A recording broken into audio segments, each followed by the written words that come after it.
रावण कितना बलवान था जानते हो? देवताओं के राजा इंद्र उसके द्वार पे पड़े रहते थे। शनि को वो अपने सिंहासन के नीचे दबा के रखता था।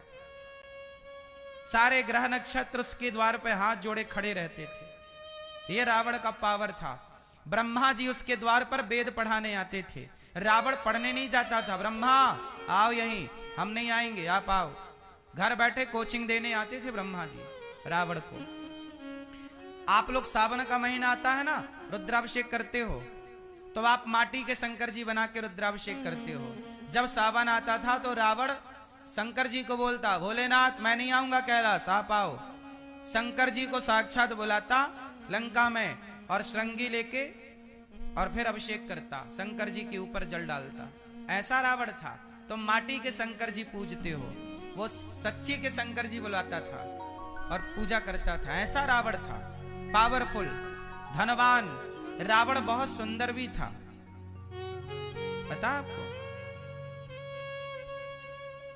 रावण की पत्नी इस संसार की सबसे अच्छी पत्नियों में उसकी पत्नी थी। रावण की पत्नी का गुण जानते हो? रावण की पत्नी का नाम क्या था?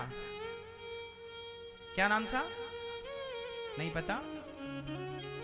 मंदोदरी। क्या नाम था?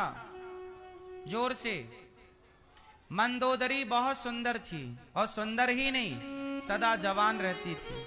मंदोदरी में ये गुण था कि वो कभी बूढ़ी नहीं होती थी। मंदोदरी हमेशा कुंवारी, जब चाहे अपने को कुंवारी कर लेती थी। पंच कन्याओं में एक कन्या थी मंदोदरी। रावण की पत्नी इतनी सुंदर थी मंदोदरी, जितनी सुंदर माता पार्वती थी, इतनी सुंदर मंदोदरी। और मंदोदरी का गुण, सदा जवान रहती थी। कन्या हो जाती थी, कुंवारी, 16-17 साल की ही रहती थी, ये समझो आप।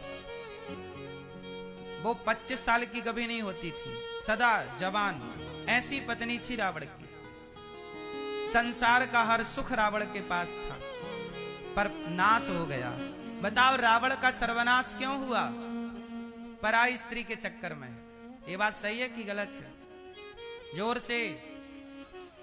रावण का सर्वनाश क्यों हुआ? जोर से। पराई स्त्री के चक्कर में। यदि पराई स्त्री के चक्कर में रावण का सर्वनाश हो सकता है, तो तेरा क्या हाल होगा रे कालिया? यदि तू भी पराई नारी के चक्कर में पड़ेगा तो क्या होगा? इसलिए कहता हूं कि अपना भला चाहते हो तो इतिहास से सीखो।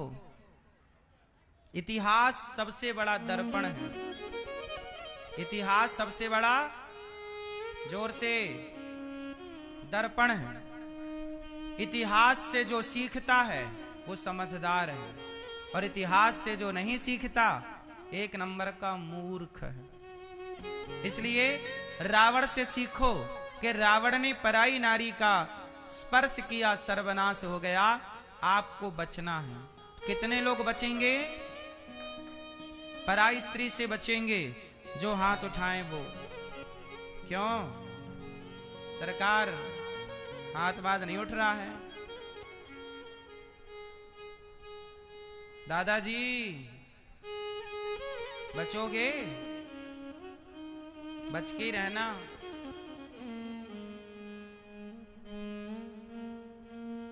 पराई स्त्री के चक्कर में पड़ गया रावण, सर्वनाश। गलती मत करना। भगवान ने सबको सुखी बनाकर भेजा। संसार में सब लोग सुखी हैं, दुखी क्यों होते हैं? वो गलती करते हैं। तो आप में से कितने लोग गलती नहीं करेंगे? ये बात केवल पुरुषों के लिए नहीं है, स्त्रियों के लिए भी है। स्त्रियां भी अपने अपने पतियों को छोड़कर पराए के चक्कर में भाग रही हैं। कुछ सही है कि गलत है?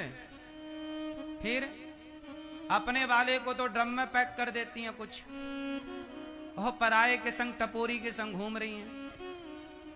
ये कुछ स्त्रियों के लिए है, सबके लिए नहीं। गलती कोई ना करे, ना पुरुष गलती करे ना स्त्री। स्त्री भी सूप न खा,